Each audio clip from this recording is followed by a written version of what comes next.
Hey guys, Jose here, and I would like to introduce you the main man, the CEO, the businessman of all Mad Soaps here, Chris Buchleitner. Say hi, Chris. Hey, how's it going? Well, hello, Chris. How you doing today? I just want to ask you a few questions. So, since you're the main man who invented Mad Soaps, how did it feel starting this whole business out when you first started? Well, it honestly was horrible. It was terrible. I bet. But there was a drive in me that kept me going through everything. So the whole world feels like it's falling around you, but then you just have that little fire in you that just keeps you going. And then as time goes on, you can start to see light at the end of the tunnel and so on. But the start, terrible. It's going to be a rough journey no matter what. Perfect. As you can see, people, this man is the face of Mad Soaps. He has started from a horrible beginning to this beautiful business that we have going on here. If you have any info to any young entrepreneurs out there, any like that? Absolutely do. My way of thinking, I would like to implement, and I think we've done a really good job at doing that with our marketing. We have Elena, Travis as division leader. We all have a really good team spirit going on, and that's really important. For example, we'll go to the gym together. We'll get a pump on. We'll work.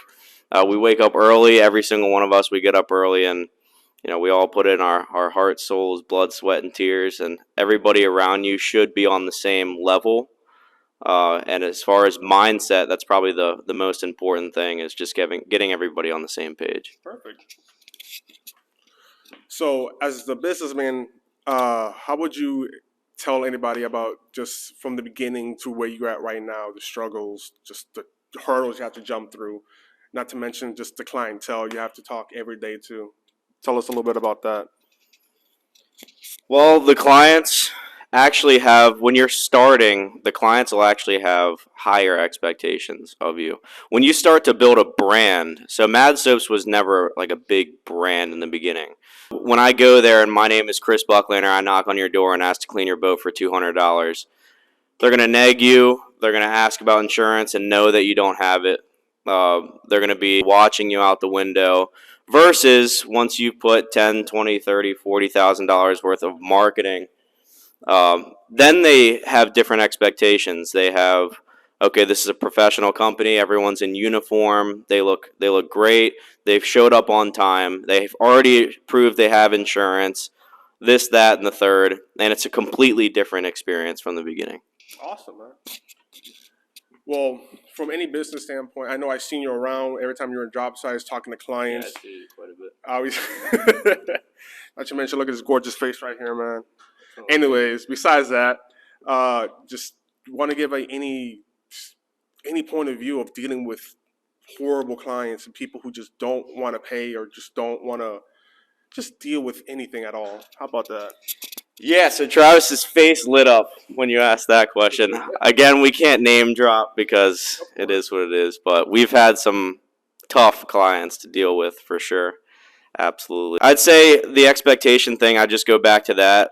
I won't go into detail about specific job sites, but we've dealt with clients that have had unrealistic expectations, like have this 10-year-old boat looking brand new. Like we're not miracle workers. We're going to do everything we possibly can to make your boat look as good as possible. And Travis will tell this to you if you see him at a boat show or a job site too, it's like peeling back an onion. So if you're detailing a boat for the first time in 10 years, you're not going to get the gel coat looking perfect. Same thing with a car, especially if it's peeling and you think we're going to come there and make it look brand new. It's just not going to happen. So the expectations have to be realistic on both sides. Perfect. You hear that, people? A polished turd is still a turd, no matter what. As the businessman of your company, how would you tell stories of each of your employees, how you feel about them? We got a few people in this building. Do you want to talk to them? Yeah, absolutely. I would love to talk to them. Every single person here in this company has a very important role. So, like Elena, for example, we'd be fucked without Elena. We'd be fucked without Travis. We'd be screwed without everybody in this room. So, yeah, everybody plays a very important role. It's not the same role, but it's a very important role. Of course. So, I mean, it's just the chain reaction. If I call a customer, put them on the schedule, Travis or one of you guys goes out there, make it before and after photos. Those before and after photos go to Atlanta. That hits the internet. That's the cycle back to me. Call, boom. It's all. Everyone plays a very important role in that business cycle. Awesome.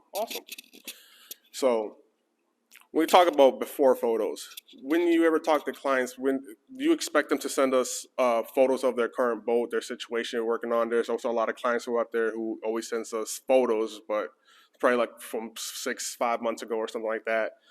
When we're working on boats, we expect to have current photos of the vehicle that we're working on. We cannot expect. If we're trying to estimate the cost of your vehicle, we need to know the current status of your vehicle, right? For an accurate estimate, we need up-to-date photos. We've only run into this a couple times. It's never been a serious issue, and I can usually tell if it's like a photo from like 2001 off like an Android or something. Like we need current photos, but that's never really a huge issue, and I always make it very clear, and Julia too, we need current photos for a current quote. Perfect. All right. So, what would you say, as the boss, will be the biggest issues dealing with your employees or just customers in general? Well, Elena's a huge pain.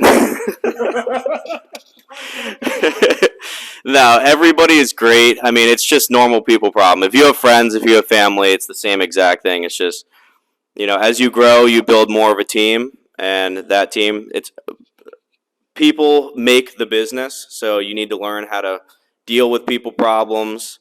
If somebody's upset or somebody feels like they're in a position of power over somebody or anything like that, it's just normal people problems, and it's going to be stressful. That's just how the world works.